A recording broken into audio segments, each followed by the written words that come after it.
Hello everyone, welcome to my YouTube channel science and magic. स्वागत है आप सभी का मेरे चैनल में। तो आज हम पढ़ने वाले हैं बेसिकली चैप्टर 5 क्लास 9th का, जिसका नाम है जीवन की मौलिक इकाई। इसके बारे में हम पढ़ेंगे, जिसका इंग्लिश में नाम है the fundamental unit of life. Class 9th का चैप्टर 5 का फर्स्ट पार्ट है ये। सेकंड पार्ट मैं इसके बाद लेके आऊँगी। तो अगर आपको ये वीडियो पसंद आएगा तो प्लीज़ मेरे चैनल को सब्सक्राइब कीजिएगा, लाइक कीजिएगा और इस वीडियो को अपने दोस्तों में शेयर कीजिएगा। तो चलिए शुरू करते हैं। कोशिका है क्या? बेसिकली कोशिका जो है सभी सूक्ष्म कोशिकाओं से बने होते हैं। कोशिका किससे बना होता है? आपके सूक्ष्म कण जो होते हैं, सभी सजीव, जितने भी आपके सजीव हैं वो किन से बने होते हैं? कोशिकाओं से बने होते हैं, कोशिका से बने होते हैं, राइट। अब जो भी आपका जीवन का मौलिक इकाई है, क्या है? कोशिका का। फंडामेंटल यूनिट ऑफ लाइफ क्या है? कोशिका है। सभी जीवों की संरचनात्मक व कार्यात्मक इकाई क्या है? कोशिका है। सभी जीवों की संरचनात्मक और कार्यात्मक इकाई क्या है? कोशिका है। अगर हम बात करें कि कोशिका की खोज किसने की है, कोशिका की जो खोज है किसने की है, तो कोशिका की खोज 1665 में अंग्रेज वनस्पति शास्त्री रॉबर्ट हुक ने की है। रॉबर्ट हुक ने की है कोशिकाओं को की खोज।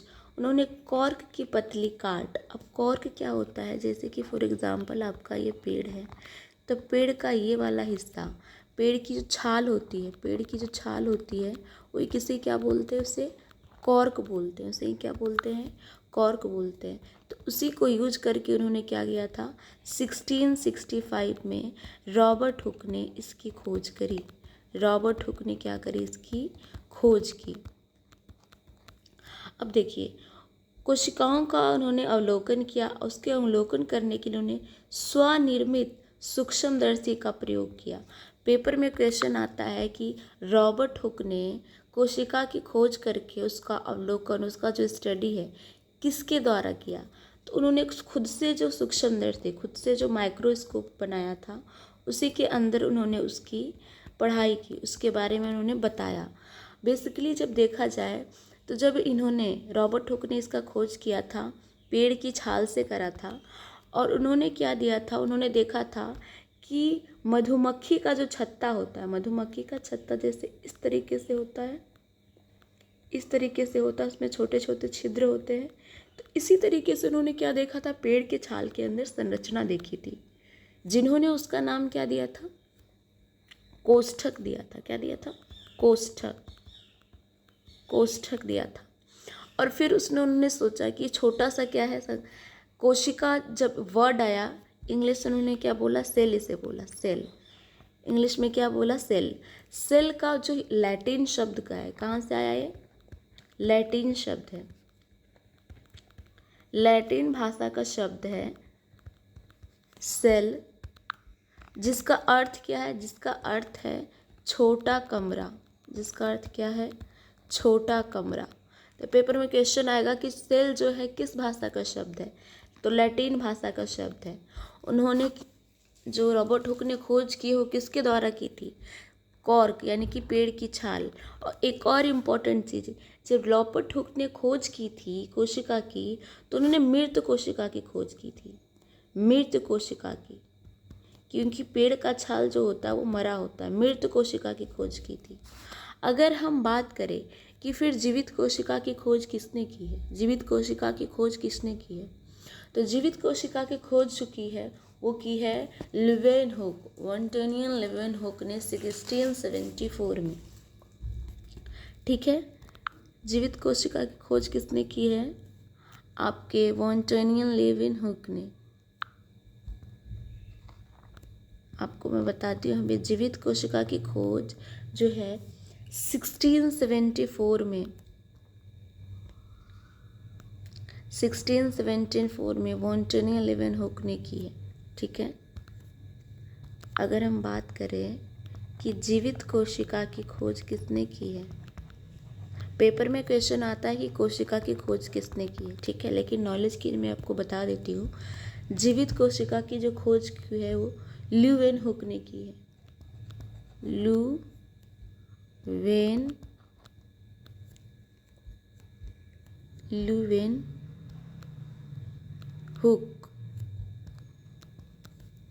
यहाँ लिख देती हूँ मैं आपको,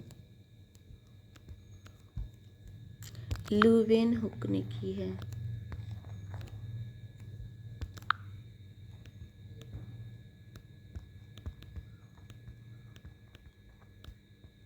कब करी है? 1674 में, यानी कि 1675 में रॉबर्ट हुक ने जब करी थी मृत जीवी कोशिका का खोज, तो फिर उसी के कुछ साल बाद यानी कि आखिर 9 साल बाद क्या हुआ है? जीवित कोशिका की खोज हुई है, लीवेनहुक ने किया था 1674 में, ठीक है।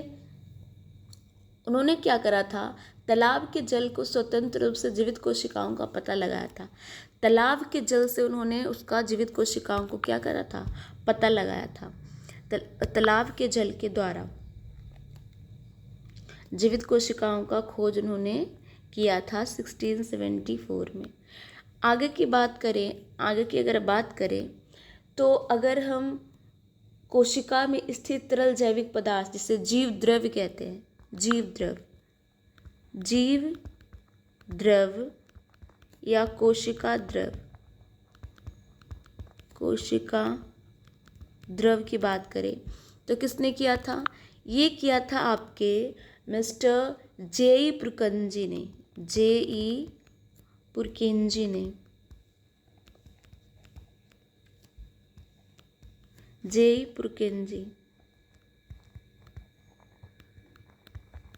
इन्होंने किया था जो आपके कोशिका द्रव है, कोशिका के अंदर जो द्रव होता है ना, लिक्विड पदार्थ, उसकी खोज की थी।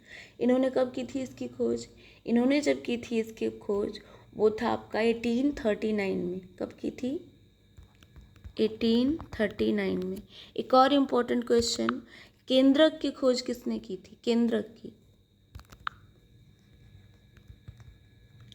की खोज किसने की थी? तो केंद्रक की खोज जो है उन्होंने किया था आपके रॉबर्ट ब्राउन ने। किसने किया था? रॉबर्ट हुक वैसे सेम है आपके रॉबर्ट ब्राउन। कब किया था इन्होंने? 1831 में। कब किया था? 1831 में। तो ये सारी इंपॉर्टेंट चीज़ें हैं जो याद रखने योग्य है। ये एनसीईआरटी के बुक में भी आपको मिल जाएगा, तो वहाँ से भी आप इस चीज़ को याद कर सकते हैं और नोट डाउन कर सकते हैं। बाकी आप मेरे टेलीग्राम चैनल को ज्वाइन कर सकते हैं, डिस्क्रिप्शन में मैंने लिंक दे दिया है, तो वहाँ से आप टेलीग्राम चैनल को ज्वाइन करके आपको सारे नोट्स वहाँ पे भी मैं प्रोवाइड कर दूँगी। तो चलिए आगे बढ़ते हैं। नेक्स्ट आपका क्या है? नेक्स्ट है आपका कोशिका के कितने प्रकार हैं। तो बेसिकली कोशिका के 2 प्रकार है, एक जीव कोशिका और बहुजीव कोशिका। पहला जो आपका होता है यूनिसेलुलर, इंग्लिश में क्या बोलते हैं? Unicellular cell. और सेकंड क्या है आपका? मल्टी यानी एक से ज़्यादा, मल्टी सेल। 2 प्रकार के होते हैं, एक कोशिकीय जीव और एक बहुकोशिकीय जीव, ठीक है। अगर हम बात करें इसके बीच में अंतर का, तो एक कोशिकीय जीव में क्या अंतर होता है? इसमें कोशिका की संख्या एक ही होती है। कोशिका की संख्या कितनी होती है? सिर्फ एक होती है। अगर हम अधिक मात्रा में कोशिकाओं को देखें, यानी एक से ज़्यादा कोशिका है, तो ये क्या कहलाएंगी? बहुकोशिकीय कहलाएंगी। कार्य की बात करें तो कोशिका के सभी कार्य एक कोशिका द्वारा किए जाते हैं, लेकिन हम बहुकोशिकीय में देखें तो विभिन्न कोशिकाएं विभिन्न प्रकार के कार्य करती है। विभिन्न कोशिकाएं विभिन्न प्रकार की कार्य करती है, क्योंकि अगर हम देखें बहुत सारे सेल मिलकर क्या बनाती है? एक संरचना करती है उत्तक का। क्या बनती है? उत्तक। सारे उत्तक मिलकर क्या बनाते हैं? उत्तक मिलकर बनाते हैं आपके ऑर्गन, अंग, और ऑर्गन सारे मिलकर क्या बनाते हैं? ऑर्गन सिस्टम, अंग तंत्र, है ना। तो वो सारे मिल करके कोशिकाएं अलग अलग प्रकार के कार्य करती है। कार्य का विभाजन जो है इसमें नहीं होता है, इसमें एक से ज़्यादा कोशिका होती है इसमें, इसलिए कार्य का विभाजन होता है। जनन यानी कि जो रिप्रोडक्शन है वो एकल कोशिका द्वारा होता है। रिप्रोडक्शन किस में होता है? एक ही कोशिका के अंदर सब कुछ होता है। तो एक कोशिका ही आपका रिप्रोडक्शन के रिस्पॉन्सिबल है। अगर हम बहुकोशिकीय जीव में बात करें तो विशेष कोशिकाएं जनन की कोशिकाओं में भाग लेती हैं। अगर हम आयु की बात करें तो आयु छोटी होती है और इसकी आयु लंबी होती है। मोस्ट इम्पॉर्टेंट थिंग इसमें क्या है कि पेपर में क्वेश्चन आएगा, इम्पॉर्टेंट है आपका एक कोशिकीय और बहुकोशिकीय जीव में अंतर बताइए। अंतर के साथ आपका आएगा एग्जाम्पल। अंतर के साथ क्या आएगा आपका? एग्जाम्पल। तो अगर हम बात करें एक कोशिकीय जीव में, तो एक कोशिकीय में जैसे क्या आ जाता है आपका? आ जाता है अमीबा। अमीबा आपका क्या है? अमीबा आपका है क्लाइमोडोमोनास। क्लाइमोडोमोनास ये सारे आपके एनसीईआरटी में। पैरामीशियम, पैरामीशियम है ना। और जितने भी आपके बैक्टीरिया है, जितने भी आपके बैक्टीरिया है सारे क्या है? एक कोशिकीय जीव है। अगर हम बहुकोशिकीय जीव की बात करें तो उसमें क्या आ जाएगा? प्लांट यानी कि पादप और जंतु। पादप और जंतु किस में आ जाते हैं? बहुकोशिकीय। पादप और जंतु किस में आ जाएंगे? बहुकोशिकीय में आपके आ जाएंगे। ठीक है, तो ये इंपॉर्टेंट एग्जाम्पल है जिसे आपको याद रखना है। नेक्स्ट क्या है आपके कि कोशिका के आधार पे अगर हम अंतर देखें, वो तो संरचना थी, अगर हम आधार के उस पे अंतर देखें तो कितने प्रकार के होता है? ये होता है आपका 2 प्रकार के, ये भी प्रोक्रियोटिक, प्रोक्रियोटिक और यूक्रियोटिक। एक होता है आपका प्रोक्रियोटिक। अगर हम इन दोनों के बीच अंतर देखें तो प्रोक्रियोटिक आकार बहुत छोटी होती है और यूक्रियोटिक आकार में बड़ी होती है। ठीक है, नेक्स्ट अगर हम बात करें तो आपका जो इसमें केंद्रक अनुपस्थित होता है। इसमें केंद्रक क्या होता है? मान लीजिए कोई सेल है तो उसके अंदर केंद्रक नहीं होता। केंद्रक जो होता है जो आपका अनुपस्थित होता है, एब्सेंट होता है। ठीक है, एब्सेंट होता है ये। लेकिन अगर हम यूक्रियोटिक में बात करें तो इसमें केंद्रक उपस्थित होता है।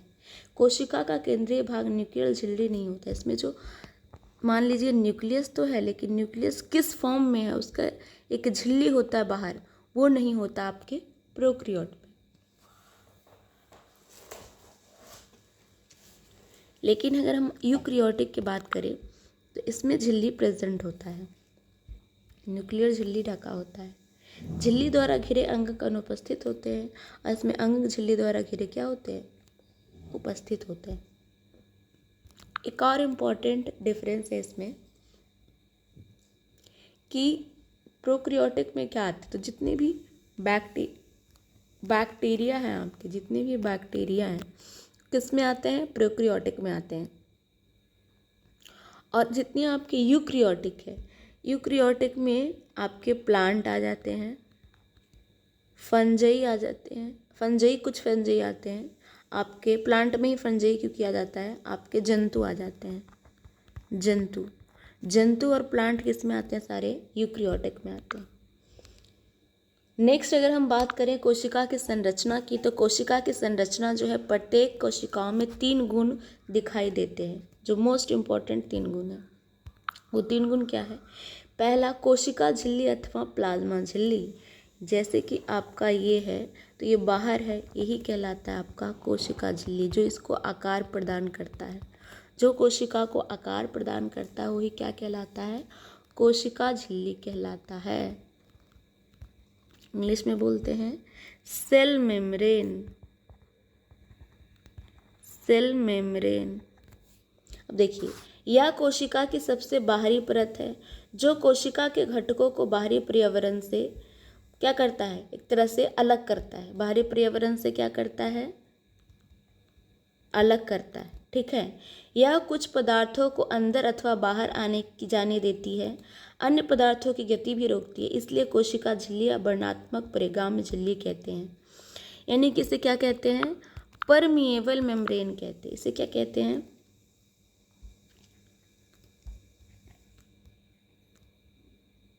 परमिएबल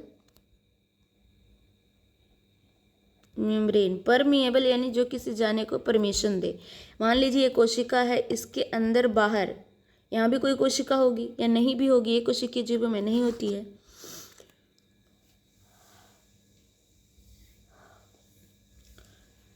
इसके अंदर बाहर हवा, गैस, गुण, एक्सक्रीशन, जो आपके पदार्थ, जो ऐसे पदार्थ जो कोशिका को नहीं चाहिए, अवशिष्ट पदार्थ, वो बाहर जाएगी। जो आपके प्रोटीन्स, जो इसको अंदर खनिज, लवण, पोषक तत्व चाहिए, वो इसके अंदर आएगी। तो उस चीज़ को परमिशन कौन देता है? प्लाज्मा झिल्ली, कोशिका झिल्ली देता है। ये बहुत ज़्यादा इम्पॉर्टेंट है, हमेशा पेपर में पूछा जाता है। इसको अच्छे से याद कीजिएगा, स्ट्रक्चर भी पता रखिएगा कौन से पार्ट में कहाँ पाया जाता है। अगर हम इसके कार्य की बात करें तो कार्य क्या करता है? कोशिका झिल्ली, प्लाज्मा झिल्ली का कार्य क्या है? तो प्लाज्मा झिल्ली लचीली होती है, यानी कि क्या होती है? ये होती है लचीली, सॉफ्ट होती है, ये फ्लेक्सिबल होती है। कैसी होती है? फ्लेक्सिबल, ताकि कोई बाहर चीज़ आ सके और अंदर जा सके। सॉफ्ट होती है, लचीली होती है, कार्बनिक अणुओं जैसे लिपिड और प्रोटीन के बनी होते हैं। इंपॉर्टेंट क्वेश्चन आता है पेपर में कि प्लाज्मा झिल्ली किस चीज़ों से बनी होती है? तो लिपिड और प्रोटीन से। किससे बनी होती है? लिपिड और प्रोटीन से बनी होती है। यह कोशिका के अंदर व बाहर अणुओं को आने जाने देती है। यह कोशिका को निश्चित आकार प्रदान करती है। निश्चित आकार प्रदान करती है कोशिका को। कोशिका झिल्ली का लचीलापन एक कोशिकीय जीवों में कोशिका के बाहरी पर्यावरण से अपना भोजन तथा अन्य पदार्थ ग्रहण करने में सहायता करती है। ठीक है, तो ये आपका इम्पॉर्टेंट पॉइंट है कोशिका झिल्ली। नेक्स्ट बात करें कोशिका भित्ति। कोशिका भित्ति यानी कि सेल वॉल, यानी कि सेल वॉल, ये आपका कोशिका झिल्ली हो गया। एक और इसका बाहर आवरण होता है, उसी को बोलते हैं कोशिका भित्ति। ये जो है जंतु में एब्सेंट होता है।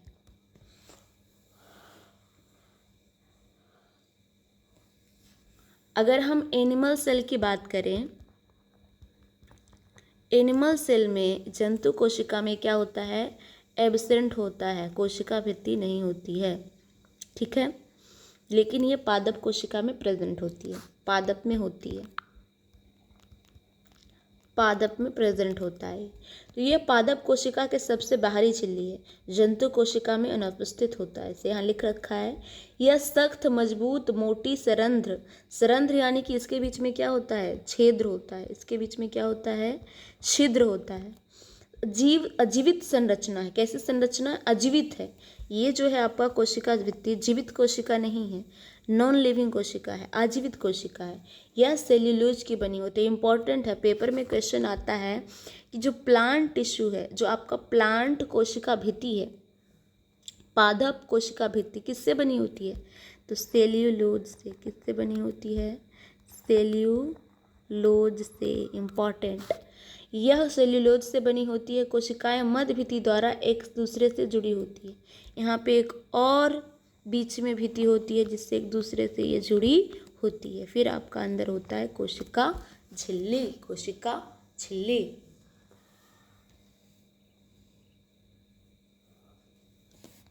अगर हम नेक्स्ट पढ़े तो नेक्स्ट क्या है आपका? इसके कार्य क्या है? कोशिका भित्ति के कार्य क्या है? तो कोशिका को क्या करता है?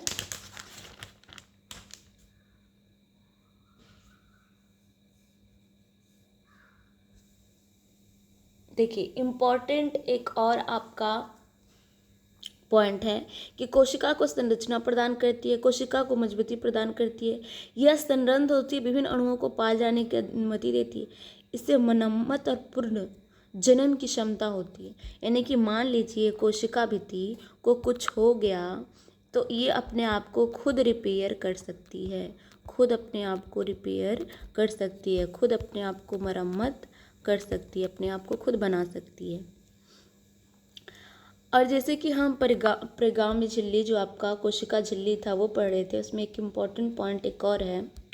अगर हम कोशिका झिल्ली, प्लाज्मा झिल्ली के कार्य करें तो ये जैसे कि बाहर जो चीज़ ज़्यादा मात्रा में, मान लीजिए कि बाहर कार्बन डाइऑक्साइड ज़्यादा है, ठीक है, तो इसको ये अंदर करेगी,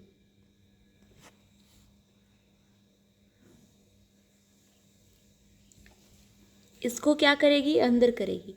लेकिन अंदर कोई चीज़ ज़्यादा है तो इसको ये बाहर करेगी। यानी कि ये किस प्रोसेस पे काम करता है, किस प्रोसेस पे काम करता है, इसे बोलते हैं आपको ऑस्मोसिस। क्या बोलते हैं इसको, या प्रासरण, प्रासरण बोलते हैं। क्या बोलते हैं, प्रासरण। अगर कोई आपका लिक्विड अंदर से बाहर जा रहा है, क्योंकि यहाँ पे इसका कंसंट्रेशन ज़्यादा है, इसका सांद्रता ज़्यादा है, सांद्रता ज़्यादा है, तो वो क्या हो रहा है, बाहर जाएगा, क्योंकि ये फुल हो गया भाई, वो बाहर जाएगा, है ना। तो इसी विधि को बोलते हैं हम प्रासरण, ऑस्मोसिस, ऑस्मोसिस बोलते हैं, ठीक है। ये भी इम्पोर्टेंट है, ये भी पेपर में पूछा जाता है, ठीक है।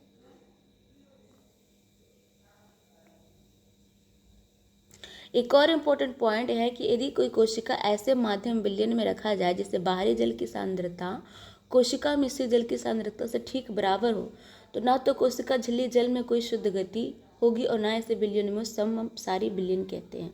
देखिए, विलयन जो है बेसिकली 2-3 प्रकार के होते हैं। एक होता है आपका आइसोटोनिक, एक क्या होता है आपका, सही से मैं आपको बता देती हूँ, ये भी इम्पोर्टेंट है, आपके एनसीईआरटी बुक में है। देखिए, पहला क्या होता है आपका,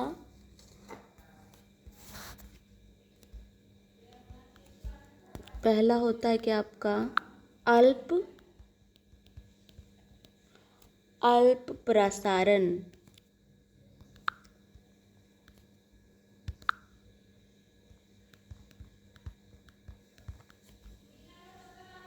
अल्प प्रसारण के अंदर क्या होता है, यदि कोई कोशिका तनु विलयन वाले मध्यम अर्थात जल में शक्कर अथवा नमक की मात्रा कम है और जल की मात्रा ज़्यादा है तो रखा गया, तो जल प्रसारण विधि द्वारा कोशिका में अंदर चला जाना। मान लीजिए आपने किशमिश लिया, क्या लिया, किशमिश लिया। अब किशमिश को आपने डाला जल में, किशमिश को किस में डाला आपने, जल में डाला, ठीक है। अब किशमिश क्या है, सूखी हुई है, तो सूखी हुई है तो जल इसके अंदर जाएगा, जल कहाँ जाएगा, इसके अंदर जाएगा। तो जब इसके अंदर जाएगा किशमिश क्या होगा, फूल जाएगी, किशमिश क्या होगा, फूल जाएगी। यानी कि अंदर जो सांद्रता है वो कम है, अंदर सांद्रता क्या है, कम है, और बाहर सांद्रता क्या है, बाहर जो जल है ज़्यादा है, अंदर कुछ नहीं है, कम है। कंसंट्रेशन बाहर कम है, बाहर ज़्यादा है और अंदर कम है। तो क्या करेगा, उसको अब्जॉर्ब करेगा किशमिश, और वो फूल जाएगा। इसी विधि को क्या बोलेंगे, अल्पसारण। इस विधि को क्या बोलेंगे, अल्पसारण बोलेंगे, अल्पसारण बोलेंगे, ठीक है। दूसरा क्या है आपका, इसको बोलते हैं आइसोटोनिक। इसको क्या बोलते हैं इंग्लिश में, आइसोटोनिक, आइसोटोनिक सॉल्यूशन, ठीक है। दूसरा आता है आपका, दूसरा क्या है आपका,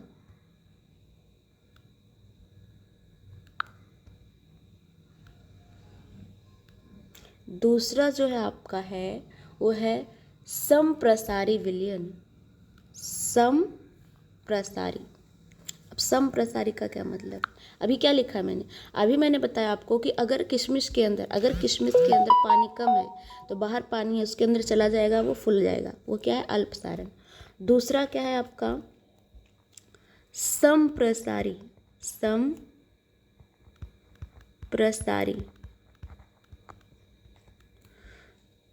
ठीक है। तो समप्रसारी में क्या होगा आपका, क्या कोशिका ऐसे माध्यम विलयन में रखा जाता है जिसमें बाहरी जल की सांद्रता कोशिका से ज़्यादा से ठीक बराबर हो। यानी कि किशमिश मेरा फूला हुआ है, किशमिश क्या है, किशमिश मेरा फूला है, किशमिश क्या है, फूला है। अब फूले हुए किशमिश को अगर आप जल के अंदर डालेंगे तो उसका क्या होगा, कुछ नहीं होगा। उसका जो फूलना है वो उतना ही रहेगा, बाहर का पानी भी उतना ही रहेगा, उसका कुछ नहीं होगा। ऐसे देखिए, पहला वाला क्या था, पहला वाला था हाइपोटोनिक, पहला क्या था, हाइपो, अल्प का मतलब होता है हाइपोटोनिक, और आइसो का मतलब होता है सेम, तो ये हो जाएगा आपका आइसोटोनिक। ये क्या हो जाएगा? Isotonic solution. पहला क्या था? Hypotonic solution. हाइपो का मतलब होता है कम, अल्प का मतलब क्या हुआ? कल्प, वो हुआ अल्प सारण। ये क्या हुआ? संप्रसारण। अब थर्ड जो होता है आपका होता है अति प्रसारण दाबी, यानी कि हाइपरटोनिक। थर्ड क्या है आपका? हाइपरटोनिक। पहला हमने क्या पढ़ा कि अगर किशमिश श्रिंक है, अगर किशमिश चिपका हुआ है तो उसके अंदर पानी जाएगा तो वो फूल जाएगा, ये था अल्प प्रसारण, हाइपोटोनिक। दूसरा है कि अगर किशमिश पहले से ही फूला हुआ है तो अगर और पानी में हम डालेंगे तो वो नहीं फूलेगा, जैसा है वैसा ही रहेगा, ये था समप्रसारी विलयन, यानी एसोटोनिक सोल्यूशन। तीसरा है आपका, तीसरा है अति, अति यानी बहुत ज़्यादा, अति परासारण दाबी, यानी हाइपरटोनिक, हाइपर यानी ज़्यादा, हाइपरटोनिक सोल्यूशन। अब इसमें क्या होगा? इसमें क्या होगा? आपका जो किशमिश है फूला हुआ है, आपका किशमिश क्या है? फूला हुआ है। अब बाहर जो जार है उसके अंदर कुछ नहीं है, बाहर जो जार है उसके अंदर कुछ नहीं है, का पानी या कोई भी सोल्यूशन नहीं है, तो ये क्या करेगा? ये बाहर से पानी को, अंदर से पानी को बाहर भेजेगा, अंदर से पानी को क्या करेगा? बाहर भेजेगा। सारा पानी बाहर आएगा और क्या हो जाएगा? सिकुड़ जाएगा, सिकुड़ जाएगा, है ना। इस प्रोसेस को क्या बोलेंगे? अति प्रसारण दाबी, हाइपरटोनिक सोल्यूशन। तो ये तीनों चीज़ इंपॉर्टेंट है जो आपके पेपर में पूछा जाता है। तो ये कोशिका झिल्ली और प्लाज्मा झिल्ली के अंदर, कार्य के अंदर ही आता है, यही इसे अलाउ करता है अंदर बाहर जाने के लिए। ये इम्पोर्टेंट था, ये मैंने आपको बताया। नेक्स्ट आपका क्या है? केंद्रक यानी न्यूक्लियस। केंद्रक यानी न्यूक्लियस। कोशिका के सबसे बीच में पाया जाता है केंद्रक, केंद्रक पाया जाता है ना। अब इसका क्या संरचना है? यह कोशिका का सबसे महत्वपूर्ण अंग है जो कि कोशिका की सभी क्रियाओं पर नियंत्रण करता है। यह कोशिका केंद्र कहलाता है। जितनी भी कोशिका के अंदर क्रिया होगी, जितनी भी कोशिका के अंदर कार्य होंगे, कौन सारा कंट्रोल करेगा? केंद्रक कंट्रोल करेगा। केंद्रक के चारों ओर दोहरे परत एक स्तर होता है जिसे केंद्रक झिल्ली कहते हैं। यह आपका केंद्रक है, इसके चारों ओर क्या होता है? एक परत होता है, इसे क्या बोलते हैं? केंद्रक झिल्ली बोलते हैं, केंद्रक झिल्ली। केंद्रक झिल्ली में छोटे छोटे छिद्र होते हैं। इन छिद्रों के द्वारा केंद्रक अंदर का कोशिका द्रव कोशिका बाहर जा पाता है। ठीक है, इन छिद्रों के द्वारा क्या होता है? केंद्रक के अंदर झिल्ली होता है, झिल्ली के अंदर ही क्या होता है? छोटे छोटे होल होते हैं, छोटे छोटे छेद होते हैं, इसी के अंदर बाहर पदार्थ आते जाते हैं। केंद्रक द्वारा अंदर का कोशिका द्रव कोशिका के बाहर जा पाता है। अंदर जो ये द्रव होते हैं, लिक्विड होता है, वो अंदर बाहर जाता है। केंद्रक में क्रोमोसोम होते हैं जो माता पिता के अणु डीएनए के रूप में अगली संतति में जाते हैं। अब देखिए डीएनए का फुल फॉर्म क्या है? डीएनए का जो फुल फॉर्म है वो है deoxy ribo nucleic acid. Paper में पूछा जाता है। डीऑक्सीराइबो न्यूक्लिक एसिड डीएनए का फुल फॉर्म है, जो किसके अंदर प्रेजेंट होता है? केंद्रक के अंदर प्रेजेंट होता है। केंद्रक के अंदर ही आपका डीएनए प्रेजेंट होता है। ठीक है, अब इसकी कार्य की बात करें कि इसका कार्य क्या है, तो ये कोशिका की सभी उपापचय क्रियाओं का नियंत्रण करता है। उपापचय का मतलब है ऑक्सीडेशन और रिडक्शन, उपचयन और अपचयन, जो हमने चैप्टर नंबर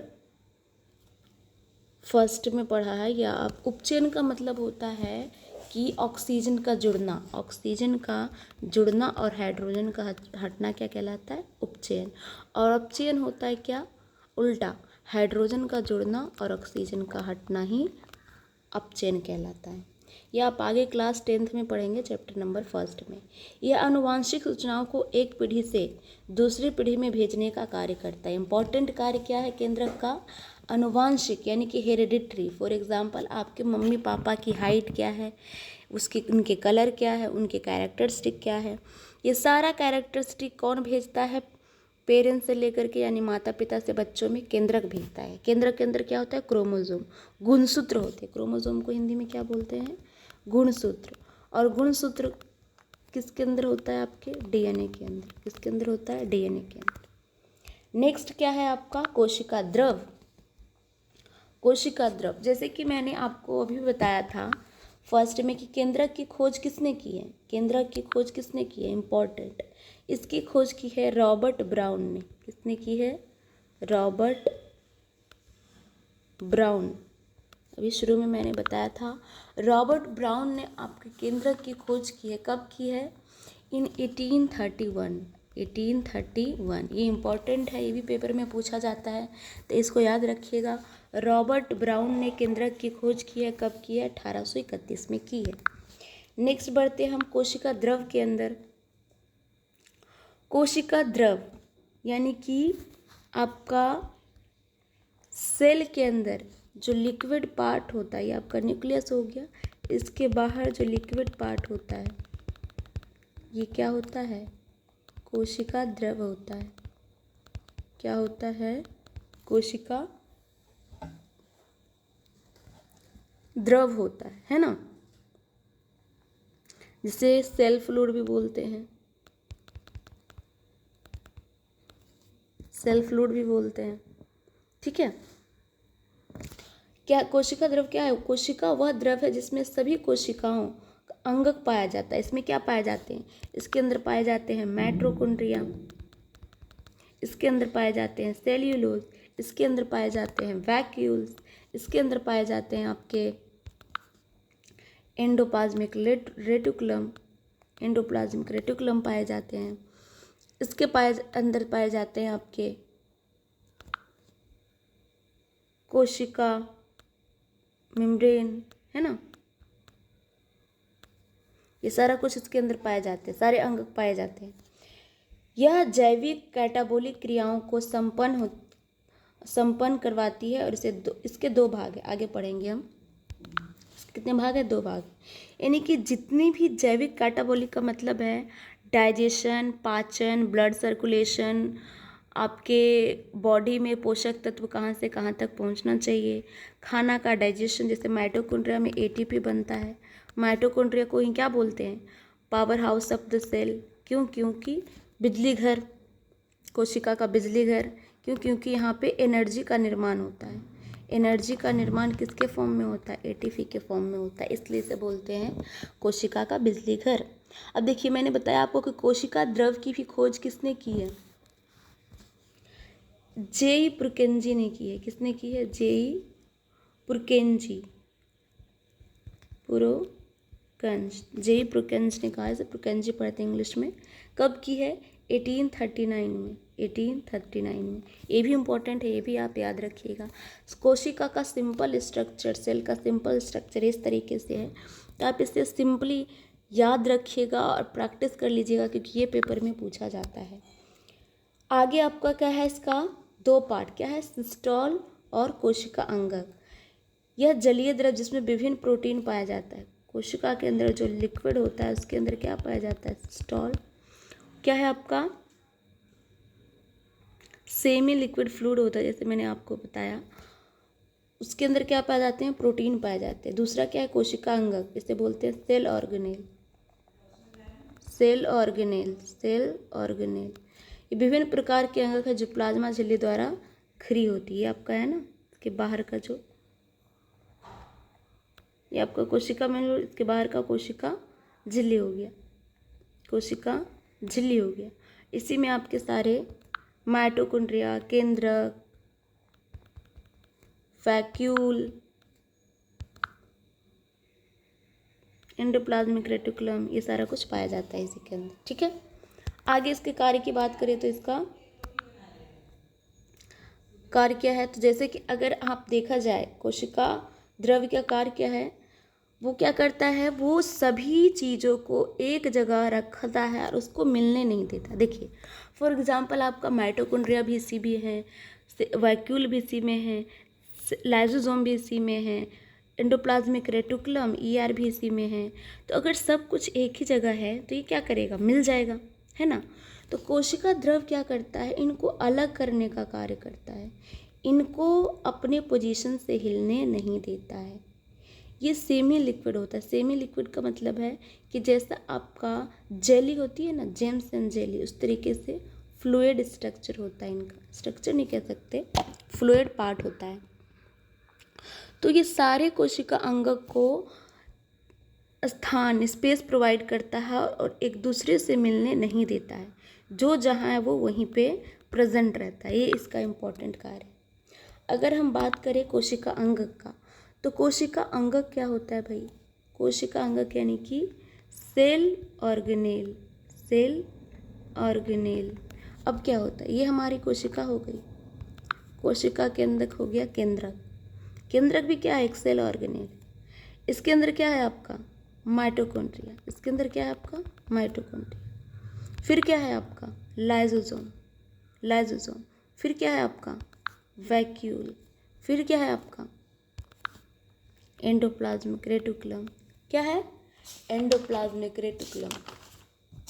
अगर आप जंतु और पादप सेल में अंतर देखेंगे तो उसमें भी प्रेजेंट होंगे। फिर है क्या है आपका, फिर है आपका राइबोसोम, जो प्रोटीन बनाती है। राइबोसोम जो प्रोटीन बनाती है। इन सारी चीज़ों को मिलकर के, इन सारी चीज़ों को मिलकर के क्या बनता है आपका, कोशिका अंग बोलता है। इन्हीं चीज़ों को क्या बोलते हैं, कोशिका अंग बोलते हैं। इन्हीं चीज़ों को क्या बोलते हैं, कोशिका अंग, यानी कोशिका के अंग। कोशिका के अंग। तब प्रत्येक कोशिका के चारों ओर अपनी झिल्ली होती है, जिससे उसमें उपस्थित स्थित प्रहरी दर पर्यावरण से अलग रहे। ये आपका कोशिका झिल्ली है। बड़ी तथा जटिल कोशिकाओं, जिसमें बहुकोशिकीय जीवों की कोशिकाएं भी शामिल है, उपापचय क्रियाओं की बहुत आवश्यकता होती है, जिसकी वे जटिल संरचना कार्यों को सहारा दे सके। उपापचय यानी कि उपचयन और अपचयन। इन विभिन्न प्रकार की उपापचय क्रियाओं को अलग अलग कर रखने के लिए कोशिकाएं झिल्ली युक्त संरचनाओं अंग का उपयोग करती है। तो कोशिका द्रव है जो उन्हें अपने पोजीशन से हिलने नहीं देती और अलग अलग रखती है। और कोशिका अंग का क्या कार्य है, उसके बारे में हम पार्ट 2 में पढ़ेंगे। पार्ट 2 में हम पढ़ेंगे सबसे पहले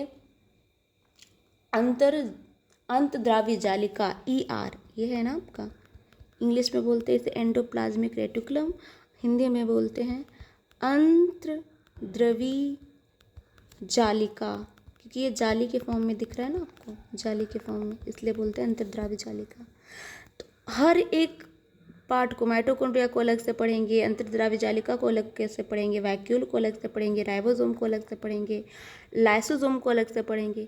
इनके हर एक स्ट्रक्चर पढ़ेंगे, संरचना पढ़ेंगे, इसके कार्य पढ़ेंगे, इनके क्या क्या फंक्शन है वो पढ़ेंगे।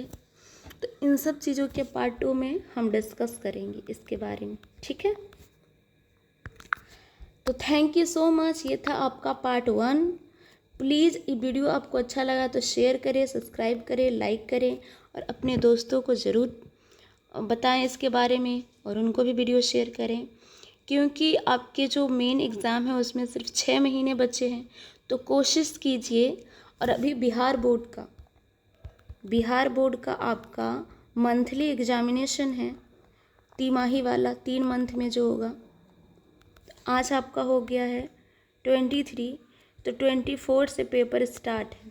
तो उसमें जैसे कि कौन कौन से चैप्टर आ रहे हैं, 1st, 2nd, 5, 6 और आपका 8 और 9। तो ये सारे चैप्टर प्रिपेयर कर लीजिए, ये सारे चैप्टर प्रिपेयर कर लीजिए। तो ऑलमोस्ट मैंने अभी आपको पढ़वाया है 1st चैप्टर और अभी 5 करवा रही हूँ, आगे मैं सब करवाऊँगी। बाकी जो चैप्टर्स है आप आराम से NCERT बुक से भी पढ़ के जा सकते हैं, बट पेपर आप दीजिए, ठीक है, और अच्छे मार्क्स लाइए। तो थैंक यू सो मच। आपको वीडियो अच्छा लगा हो तो लाइक एंड सब्सक्राइब कीजिए एंड शेयर कीजिए अपने दोस्तों में, एंड मेरे चैनल साइंस एंड मैजिक को सब्सक्राइब कीजिए इसी तरीके से वीडियो को देखने के लिए। समझ में आया हो, अच्छा लगा हो तो कमेंट में ज़रूर बताइएगा। और कुछ पूछना हो तो कमेंट में ज़रूर पूछिएगा। मेरी टेलीग्राम चैनल ज्वाइन कर लीजिए, जो मैंने लिंक डिस्क्रिप्शन में दिया है। वहीं पे मैं इस वीडियो को शेयर करूँगी, वहाँ पे नोट्स शेयर करूँगी और वहाँ पे MCQ भी कुछ क्वेश्चन शेयर करूँगी जो बहुत ही इंपॉर्टेंट होगा पेपर के नज़रिए से। तो प्लीज़ आप पढ़िए और दूसरों को भी पढ़ाइए। Thank you so much. Have a nice day. Thank you.